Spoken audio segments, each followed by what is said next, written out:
दिव्य ज्योति जागृति संस्थान के संस्थापक सर्वश्री आशुतोष जी महाराज की शिष्या साध्वी परमा भारती जी बीटेक में गोल्ड मेडलिस्ट रही हैं। साथ ही प्रोडक्शन इंजीनियरिंग में एमटेक कर वे दिल्ली कॉलेज ऑफ इंजीनियरिंग में टॉपर भी रहीं। साध्वी परमा भारती जी रोबोटिक एवं एरियाज ऑटोमेशन के विषय पर करीब 10 सालों से लेक्चरर के रूप में अपकमिंग प्रोफेशनल्स को अपना ज्ञान बांट रही हैं। साथ ही उन्हें कई प्रोजेक्ट्स में निर्देशित भी कर चुकी हैं। साध्वी परमा भारती जी दिव्य ज्योति जागृति संस्थान से काफी वर्षों से जुड़ी हुई हैं। वह समय समय पर देश विदेश में सर श्री आशुतोष जी महाराज के मानवता के संदेश को जन जन तक पहुंचाने का कार्य कर रही हैं। वे कई सामाजिक मुद्दों जैसे तनाव, व्यक्तिगत विकास, मानवता, पर्यावरण आदि में कई व्याख्यानों के माध्यम से युवा एवं समाज में एक नई चेतना लाने का प्रयास कर रही हैं। नमस्कार दर्शकों, संत संदेश कार्यक्रम में आपका हार्दिक अभिनंदन करती हूँ।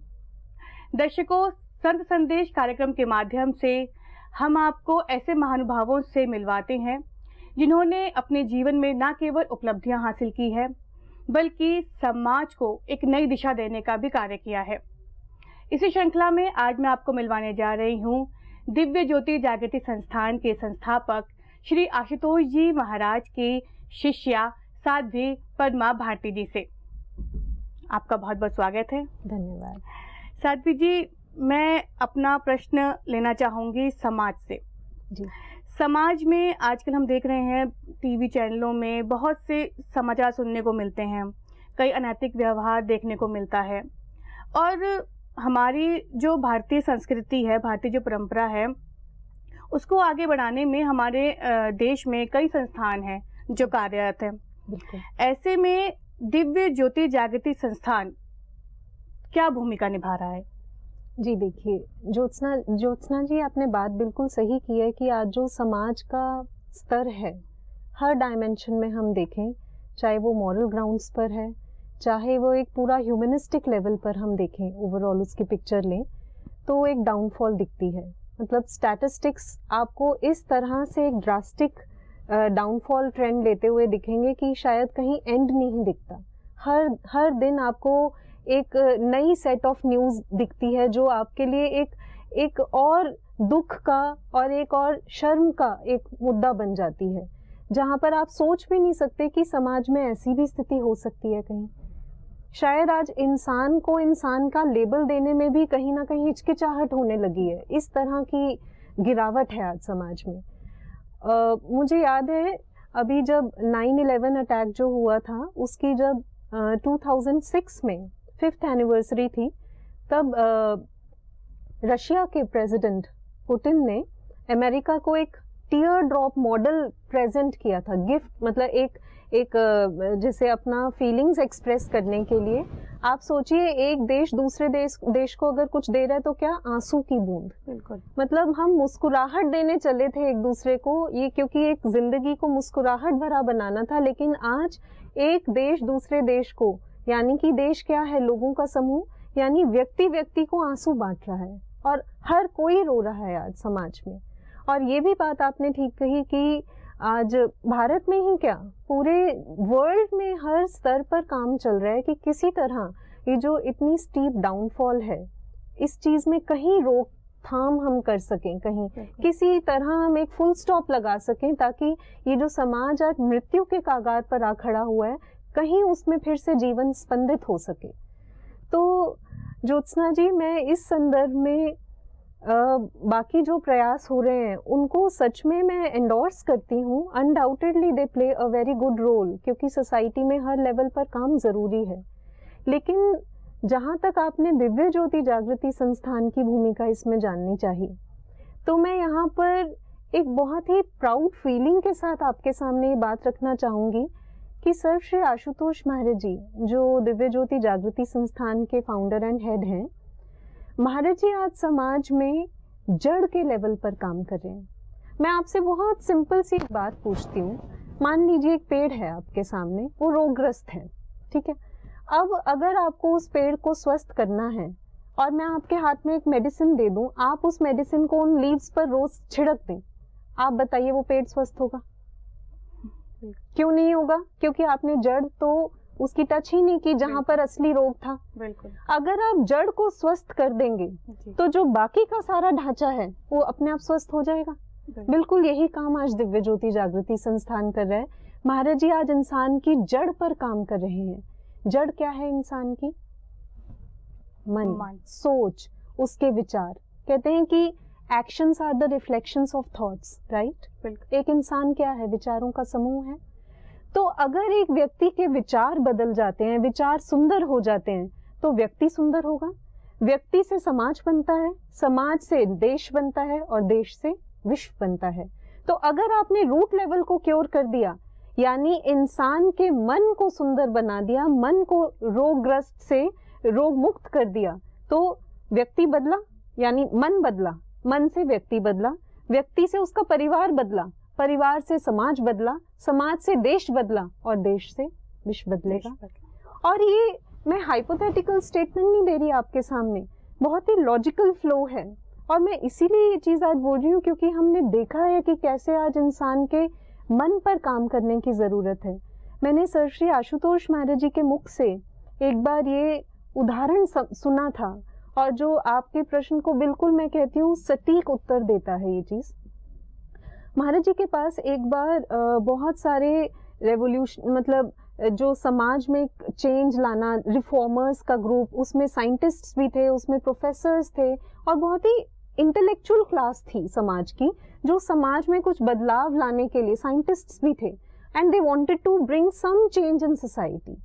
तो वो लोग, कोई सोसाइटी मतलब सोशल रिफॉर्मर था, कोई मतलब इकोनॉमिक्स की फील्ड से था, तो उन्होंने महाराज जी के आगे आकर एक प्रश्न रखा।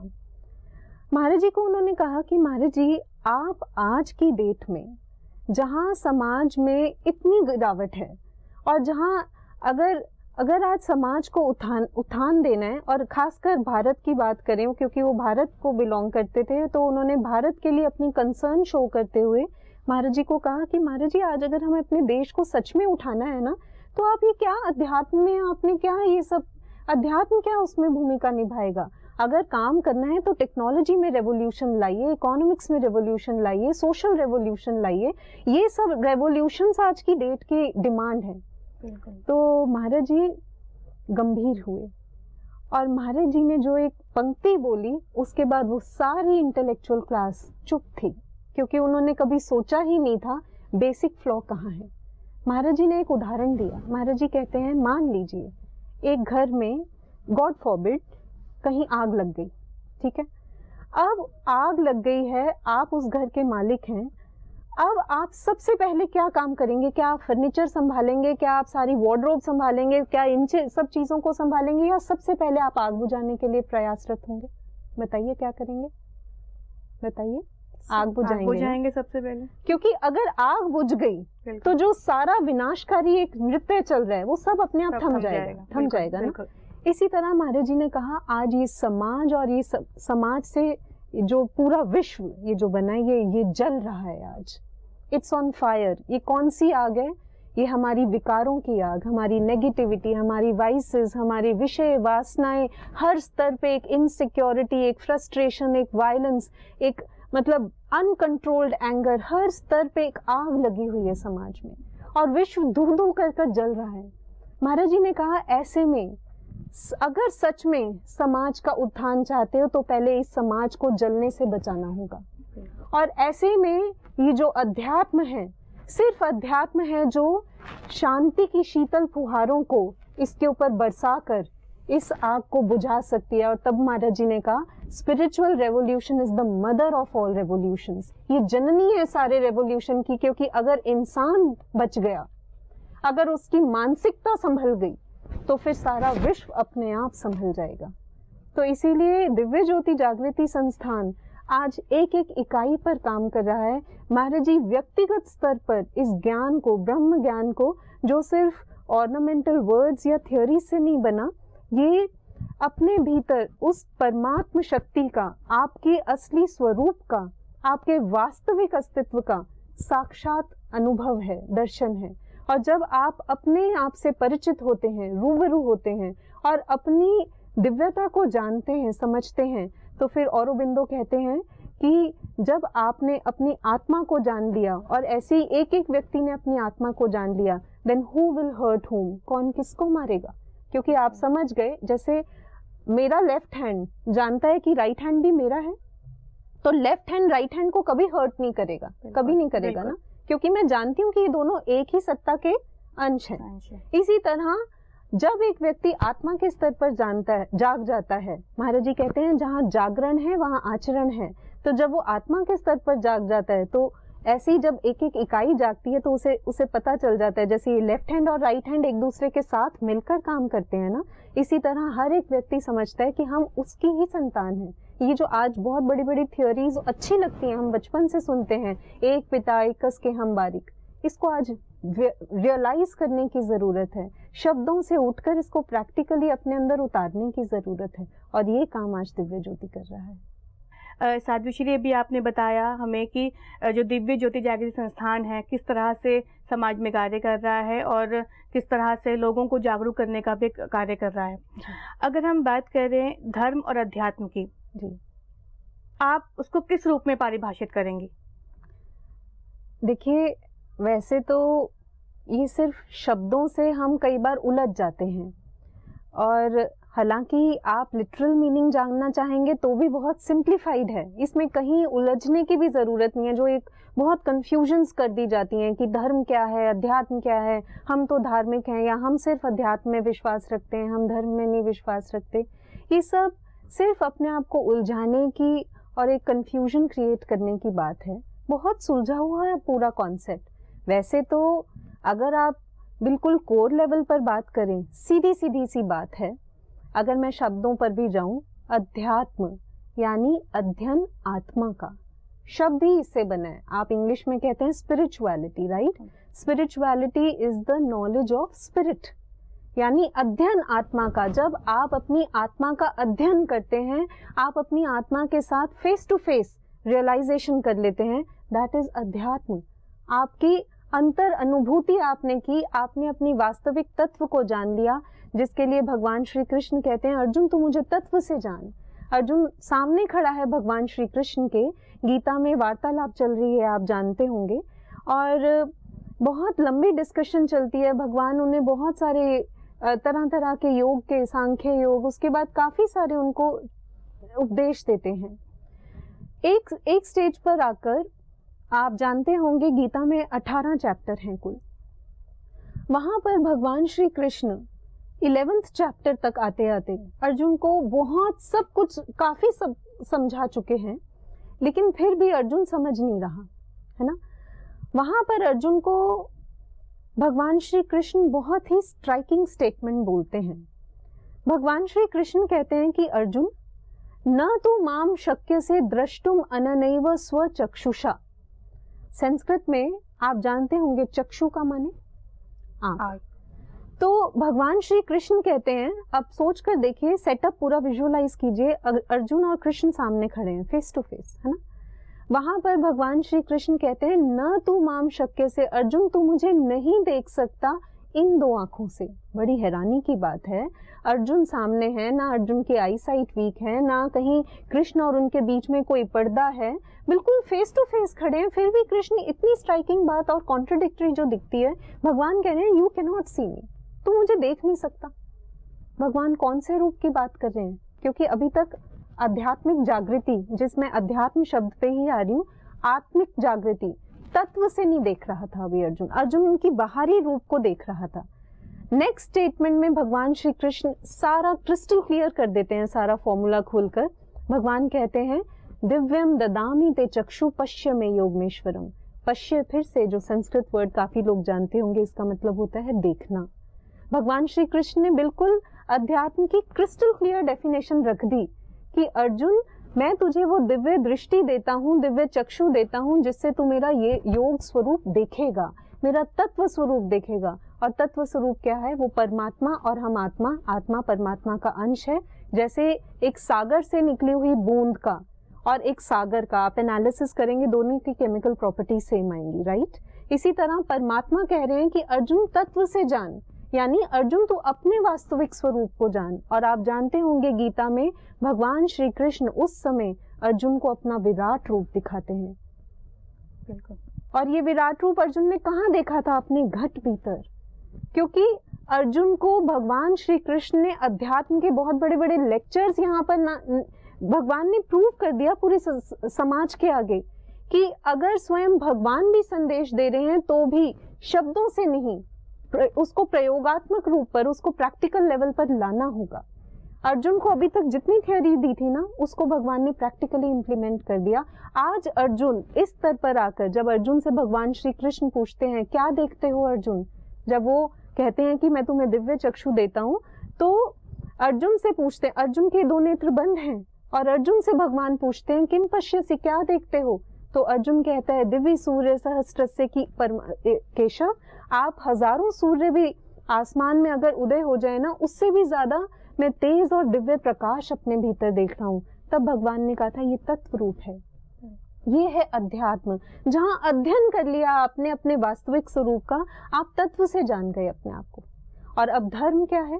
देखिए, मनुस्मृति में एक बहुत, बिल्कुल मैं वही कह रही हूँ कि हमें उलझने का कहीं कोई स्कोप है ही नहीं। अगर आप बिल्कुल ध्यान से एक सुलझे हुए माइंडसेट से आप इस चीज को देखें तो मनुस्मृति में बिल्कुल क्लियर कट ये एक वर्स आता है, धृति क्षमा दमो स्तेयम शौचम इंद्रिय निग्रह धीर विद्या सत्यम अक्रोध दशकम धर्म लक्षणम। ये जो 10 बातें हैं, धृति यानी धैर्य, क्षमा, फॉरगिवनेस, ये जो सारी चीजें डिलीट दिखती हैं सोसाइटी के फैब्रिक से, मनुस्मृति कहती है कि ये जो 10 लक्षण हैं, यानी सहनशीलता, क्षमाशीलता, आप शुचिता, आप ट्रूथफुलनेस, ये जितने भी सारे एक इंसान को डिफाइन करने वाले गुण थे जो आज डिलीट हो चुके हैं इंसान की डिक्शनरी से। तभी मैंने आपको पहले उसमें कहा था कि शायद आज इंसान को इंसान का लेबल देना मुश्किल लगता है। तो मनुस्मृति कहती है कि जहां ये धर्म, ये 10 लक्षण जहां जीवित हो गए, ये धर्म का पहचान है। और इन दोनों में अब संबंध देखिए, जब एक व्यक्ति आत्मा की जागृति हो जाती है, जब वो अपनी आत्मा का अनुभव कर लेता है। अब कहते हैं ना, आप देखिए बच्चे को जब माता पिता स्कूल में भेजते हैं तो क्या कहते हैं, बेटे अच्छी संगत में रहना, बोलते हैं ना, अच्छे फ्रेंड्स की कंपनी करना। क्यों? क्योंकि हम जानते हैं जैसी संगत वैसी रंगत। इसी तरह क्योंकि जैसा संग होगा, आपके संग का प्रभाव आप पे पड़ता है। तो अब परमात्मा ने, कृष्ण ने क्या किया, अर्जुन को आत्मा का संग करा दिया, आत्मा के प्रकाश का संग दे दिया। इसी तरह जब व्यक्ति अध्यात्म से जुड़ता है, यानी सही मायनों में आध्यात्मिक होता है, यानी अपनी आत्मा के प्रकाश से रूबरू हो जाता है, जुड़ जाता है, तो फिर जैसा संग वैसा रंग। तो फिर आत्मा का यानी परमात्मा के लिए हम क्या कहते हैं, सच्चिदानंद, यानी वो सत्य, चित्त, चैतन्य और आनंद की प्रतिमूर्ति है।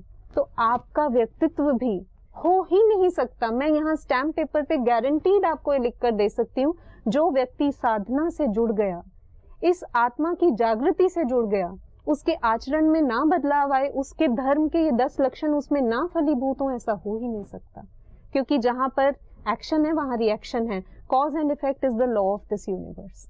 तो ये है धर्म और अध्यात्म, इसमें कहीं कोई बीच में कोई इनमें टसल नहीं है आपस में। जहां आपने अपने आप को जान लिया और आपके भीतर से वो गुण, क्योंकि आज हम वैसे भी बहुत सारा ये सुपरफिशियल एज है, बाहर से हम काफी कोटिंग्स करते हैं ना, प्लास्टिक स्माइल्स हैं, सब कुछ अपने आप को बहुत अच्छा प्रेजेंट करते हैं, लेकिन अंदर से खोखला है इंसान। तो जब आपके अंदर में ये चीज उठती है, ये चीज जागृत होती है, ये गुण स्वतः ही, क्योंकि आत्मा का गुण है कि वो प्रकाश से लबालब है, और जहां प्रकाश है वहां ये विषय वासनाओं, यहाँ ये क्रोध, लोभ, लालच, ये सारे जितने विकार हैं, इनका अंधकार टिक नहीं सकता। तो फिर वहां पर आप धार्मिक अपने आप हुए। ये जो आज हमने डेफिनेशंस बना दी कि आप ऐसे धर्म को बिलोंग करते हैं, ये हमने अपनी सोच से लाइंस खींच दी जो महापुरुषों ने कभी नहीं खींची थी। धर्म कभी भी समाज को बांटने नहीं आता, धर्म यूनाइट करने आता है, जोड़ने आता है। और आज हम उसको लेकर तोड़ते हैं इंसान को। क्यों? क्योंकि हम असली परिभाषा से नहीं जानते। हमने सिर्फ उसको शब्दों का खेल बना दिया, उसको अपने निजी स्वार्थों को पूरा करने का एक माध्यम बना दिया, और उससे जहां समाज का हित करना था वहां एक टूल बनाकर इससे समाज में दहशत फैला दी। इसीलिए अगर सच में आज जागृति लानी है, आज धर्म का सच्चा स्वरूप हमें सबसे पहले समझना होगा। और मैं शत नमन करती हूँ सर श्री आशुतोष महाराज जी को, जो आज समाज में इस धर्म की सच्ची एक परिभाषा को जीवंत कर रहे हैं। और सिर्फ देश में नहीं, विदेशों में भी जाकर जो फॉरेनर्स जिनको कॉन्सेप्ट नहीं पता था रिलीजन क्या होता है, अध्यात्म क्या होता है, आप अक्सर जाएंगे आज का जो समाज है, यूथ ले लें या फॉरेनर्स ले लें, अक्सर आपको ये कहते हुए मिलेंगे, जी we are spiritual but we are not religious. How come these two terms are contradictory? Not at all, they are intertwined, they are linked. आप जहां पर आध्यात्मिक हो गए, जहां स्पिरिचुअल हो गए, तो धर्म तो आपके अपने अंदर अपने आप उपज गया फिर तो इसीलिए महाराज जी आज धर्म को सच्चे स्वरूप में जीवंत कर रहे हैं। एक एक व्यक्ति को अध्यात्म की परिभाषा सिर्फ बता नहीं रहे, उसके अंदर उसको आपने कहा परिभाषा कर दे दीजिए, परिभाषा उसका व्यक्तित्व बोलता है फिर कि वो आध्यात्मिक है और वो धार्मिक भी है। साध्वी जी, बहुत ही सुंदर शब्दों में आपने बता दिया कि धर्म और अध्यात्म दोनों एक ही रूप हैं। लोग अक्सर इसमें भेद कर देते हैं, पर अब वो अच्छे से समझ पाएंगे कि वो इसको अलग ना करके इसको एक ही रूप समझें। चलिए, अब अभी मेरा जो अगला प्रश्न है मैं इस पर बात करती हूँ कि अभी आपने बताया मनुस्मृति का कि 10 जो हमारे लक्षण है, जैसे मान लीजिए धैर्य है, सहनशीलता है, सत्यता है, तो ये मनुस्मृति में लिखा है। आज के आधुनिक युग में अगर हम इनको लेते हैं तो जैसे कि अभी आपने ही कहा था कि डिलीट हो गए हैं शब्द, तो इन शब्दों का आज के समाज में डिलीट होने का यानी समाप्त होने का क्या कारण मानते हैं? सबसे जो बेसिक फंडामेंटल रीजन है वो यही है कि इंसान अध्यात्म से विलग हो गया है, क्योंकि जहां वो अपनी कोर आइडेंटिटी से छूट गया, टूट गया, तो कहते हैं ना, जड़ से अगर वृक्ष को अलग कर दीजिए आप, तो जड़ से अलग हुआ वृक्ष कभी भी फल फूल नहीं सकता। इसीलिए जब व्यक्ति अपनी जड़ से अलग हो गया, इंसान अपनी आत्मा के इस संबंध से टूट गया, टूटने का मतलब आज उसका जो आत्मिक स्तर है वो डोरमेंट है, शिथिल है, वो अपने आप को जानता नहीं। हालांकि आज मैं स्पेसिफिकली, क्योंकि आपकी जो टर्म्स हैं वो काफी हद तक अगर मैं बोलूं तो यूथ पर बहुत फिट होती हैं, जो कि एक समाज का बहुत इम्पोर्टेंट हिस्सा होता है। तो आज की डेट में जहां हम, आपने कहा कि ये सब टर्म्स कहाँ पर रेलिवेंट होती हैं, तो आप ये देखिए जैसे यूथ है अपने आप को बहुत पर्सनालिटी डेवलप करता है ना। आज का सेल्फी एज कहते हैं आज की डेट को ना, जहां कम से कम स्टैट्स आप देखिएगा, सर्वेज दिए जाते हैं कि एक दिन में हम 100 सेल्फीज लेते हैं और कस्टमाइज करते हैं अपनी लुक्स को, और 100 सेल्फीज के बाद भी हम संतुष्ट नहीं होते कि हम स्मार्ट दिखें, मतलब इस तरह से। लेकिन किसी ने बहुत अच्छा कहा है कि सेल्फी स्टिक जो है ना, इससे सेल्फी से स्टिक मत होइए, नहीं तो ये स्टिक बनकर आपको पीटेगी। क्योंकि ये सेल्फी नहीं है, असली सेल्फ को जानना सेल्फी है। ये जो आपने कहा सत्यता, क्षमाशीलता, सहनशीलता, ये सब इस सेल्फी से नहीं मिलेंगे। ये इस सेल्फी पे आप कोट भी नहीं कर सकते, बाहर से पेस्ट भी नहीं कर सकते, अगर सच में इनको अपनी लाइफ में स्थान देना है। क्योंकि इनके एवज में, इनके बिना सच में ही हमारी एग्जिस्टेंस खोखली है। तो चाहे वो यूथ हो, चाहे कोई भी वर्ग हो समाज का, ये जो बेसिक जो 10 गुण हैं, लक्षण हैं, ये जहां अगर मनुष्य में सच में फलीभूत हो गए, और ये कब होंगे, जैसा अभी हमने डिस्कस किया, जब वो अध्यात्म से जुड़ जाएगा, यानी अध्यात्म की सच्ची परिभाषा से रूबरू हो जाएगा, अपने स्व को, अपने तत्व को जान लेगा, मान लेगा नहीं। मैं आप सबसे भी ये चीज, मैं दोबारा इस वर्ड पे स्ट्रेस कर रही हूँ और डबल कोट्स लगाकर मैं बोलना चाहूंगी कि आज बहुत थ्योरीज हैं अध्यात्म को लेकर, हम बहुत बड़ी बड़ी बातें करते हैं, हम मान लेते हैं कि हम बहुत आइडियलिस्टिक हैं, हम बहुत प्रिंसिपल्स रखते हैं अपनी लाइफ में, इट्स गुड।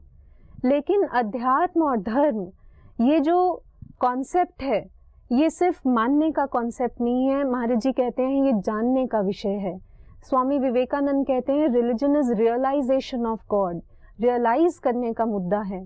तो जब आप इसको जान लेते हैं तो आप इस सेल्फी पर काम करने की बजाय आपके सेल्फ पर से जागृति होती है, वहां से काम निकलता है।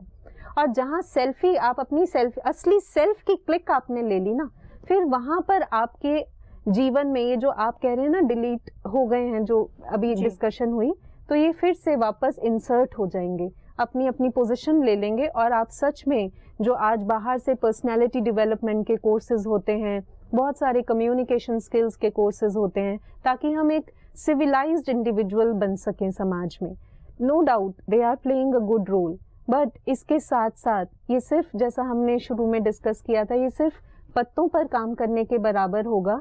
थोड़ी देर के लिए आपको वो ठीक दिखेगा, लेकिन जड़ पर मजबूती लाने के लिए आपको ये ज्ञान, अध्यात्म से जुड़ना ही होगा। मैं एक प्रश्न और पूछना चाहूँगी आपसे। हम बात कर रहे हैं अध्यात्म की और धर्म की। हम अगर दिव्य ज्योति जागृति संस्थान के बारे में बात करें, बच्चों के लिए संस्थान कितना उपयोगी साबित है? क्योंकि आज की डेट में हम देख रहे हैं कि बच्चों को काउंसलिंग की जरूरत पड़ती है। बच्चों के अभी हाल ही में सीबीएसई के रिजल्ट्स आए हैं, ऐसे में बच्चे अपनी अपनी नई दिशा की ओर जाते हैं जी। कुछ लोगों के रिजल्ट तो बहुत अच्छे होंगे, कुछ बच्चों के रिजल्ट उसने नहीं अच्छे होंगे।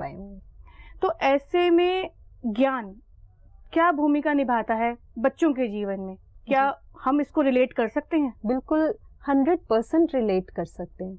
देखिए, इसको एक कॉन्सेप्ट से समझते हैं, एक एग्जाम्पल से। महाराज जी अक्सर ये बताया करते हैं, ये जो ज्ञान की बात हो रही है ना, ये बेसिकली ब्रह्म ज्ञान है, जो आज सर श्री आशुतोष महाराज जी दिव्य ज्योति जागृति संस्थान ये विश्व में, समाज में इसको बांट रहा है। और जैसा मैंने अभी पहले मेंशन किया, मैं उस पर दोबारा एक बार हाईलाइट करती हूँ कि ये ज्ञान, ब्रह्म ज्ञान शब्दों का खेल नहीं है, ये फेस टू फेस रियलाइजेशन है, यानी सेल्फ डिस्कवरी है। बच्चों के कॉन्टेक्स्ट में जहां आपने बात की, अब देखिए, हम स्टूडेंट्स भी जो सुन रहे होंगे, वो फिजिक्स में हम अक्सर एक एक्सपेरिमेंट किया करते थे कि हम धूप में चले जाते थे, ग्राउंड में स्कूल में हमें फिजिक्स के टीचर ले जाया करते थे और लेंस हाथ में पकड़ा देते थे और लेंस के नीचे हम एक पेपर रखते थे। तो क्या होता था, थोड़ी ही देर में वो पेपर जलने लगता था और फिर टीचर हमसे क्वेश्चन पूछते थे, कैसे हो गया एकदम से, हमने तो कहीं आग लगाई ही नहीं, फिर ये अपने आप से कैसे जल गया? तब ही यूज्ड टू एक्सप्लेन कि जो सूर्य की किरणें हैं बिखरी हुई हैं, है ना, जब वो लेंस के माध्यम से एक फोकस्ड होती हैं, फोकस कर लेता है ना लेंस, उनको खींच लेता है, जब वो फोकस्ड होकर एक जगह पर गिरती हैं, तो वही जो ऊर्जा पहले बिखरी हुई थी और बिखराव की वजह से उसकी शक्ति धूमिल पड़ चुकी थी, जब वो एकाग्रित होती है यानी फोकस्ड होती है, तो वो शक्ति, जो ऊर्जा है, वो इतना दम रखती है कि बिना किसी अग्नि के स्रोत से के भी वो पेपर को जला सकती है। राइट? इसी तरह ये जो ब्रह्म ज्ञान है, जैसे अभी हमने गीता के उस श्लोक की चर्चा की थी जहां भगवान श्री कृष्ण कहते हैं, मैं तुम्हें दिव्य दृष्टि देता हूँ, दिव्य चक्षु देता हूँ। ये सही है कि जब आप अध्यात्म से जुड़ते हैं, जब आप एक सद्गुरु के माध्यम से अध्यात्म के जगत में प्रवेश करते हैं, तो जैसे भगवान श्री कृष्ण ने, क्योंकि ये सिर्फ अर्जुन के लिए संदेश नहीं था, ये पूरे मानव जाति के लिए संदेश था। महापुरुष इस पूरे मानव समाज को जागृत करने के लिए ही आते हैं। तो अर्जुन के माध्यम से हम सबको भगवान ने संदेश दिया कि जिस समय तुम्हारा ये दिव्य चक्षु खुलता है, तो तुम आत्मा के प्रकाश से रूबरू होते हो। जैसे अर्जुन ने कहा था, मैं इतना अनंत प्रकाश देख रहा हूँ।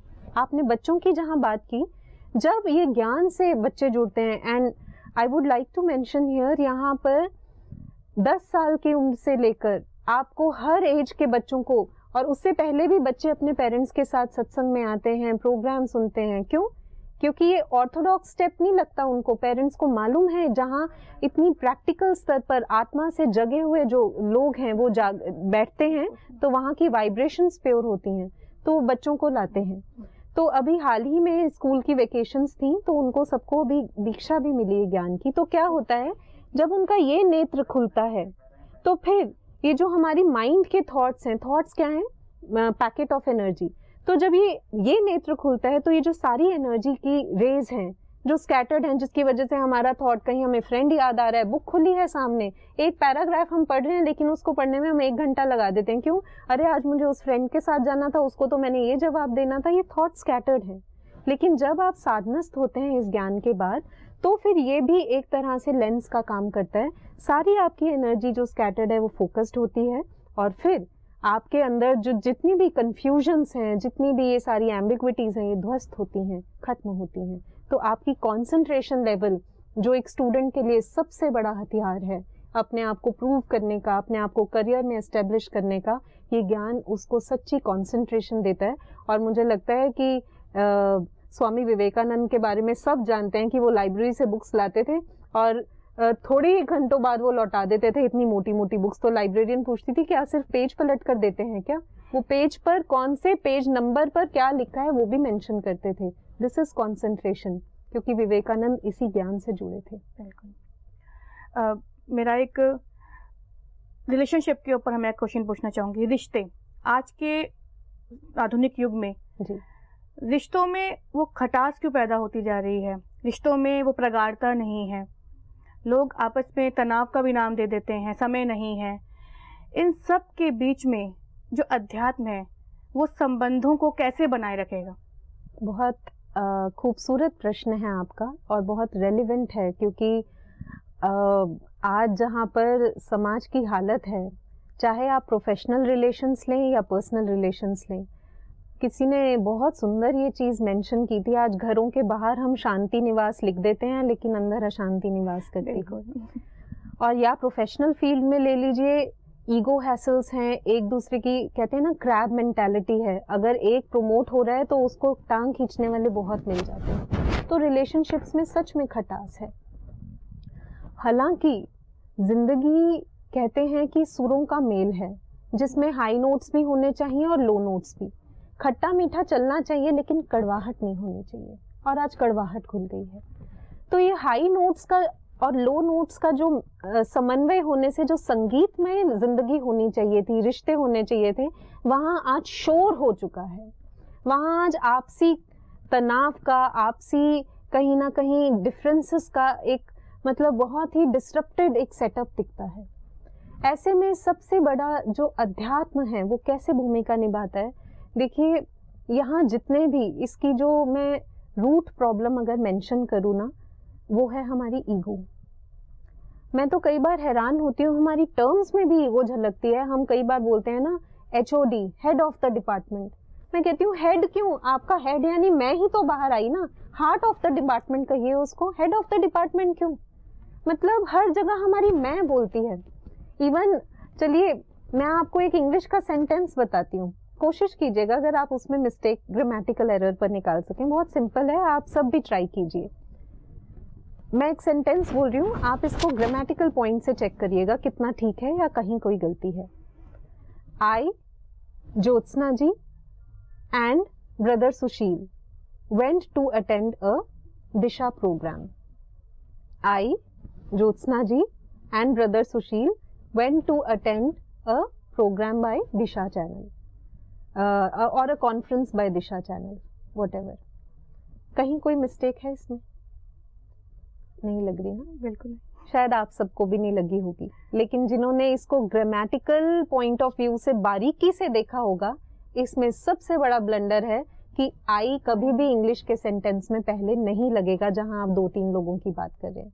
करेक्ट सेंटेंस होगा Jyotsna ji, brother Sushil and I went to attend so and so programme.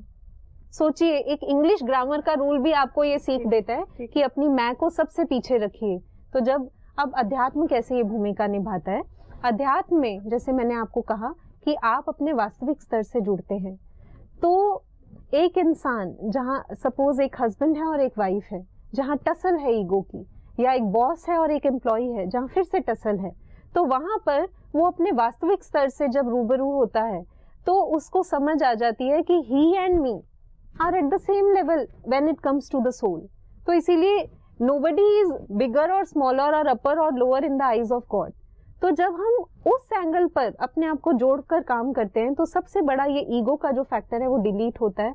जहां मैं का टसल खत्म हुई, वहां फिर तू और मैं मिलकर फिर एक यूनिट की तरह बॉन्ड बनकर काम करते हैं, तो सबसे बड़ा जो बाहर शांति निवास का फिर बोर्ड नहीं रहता, सच में शांति निवास करती है।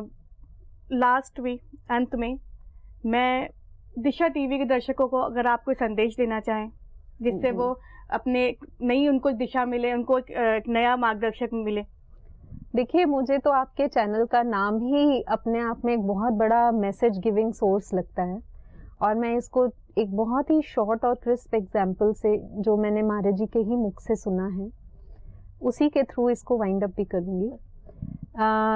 महाराज जी अक्सर ये एग्जाम्पल दिया करते हैं कि जो रॉकेट होता है ना, रॉकेट को लॉन्च करने के लिए दो चीज़ों की ज़रूरत होती है, एक होती है ऊर्जा और एक होती है दिशा, यानी जिसको हम फिजिक्स की टर्म्स में कहते हैं, एक होता है थ्रस्ट, फोर्स ऑफ थ्रस्ट, और एक होता है एंगल ऑफ प्रोजेक्शन। हम सब में बहुत ऊर्जा है, स्पेसिफिकली मैं, क्योंकि यूथ हमारी सोसाइटी का बहुत अहम जोन है, तो youth is today full of energy, लेकिन दिशा मिसिंग है, एंगल ऑफ प्रोजेक्शन मिसिंग है, इसीलिए वंडर्स करने की जगह ब्लंडर्स कर जाता है।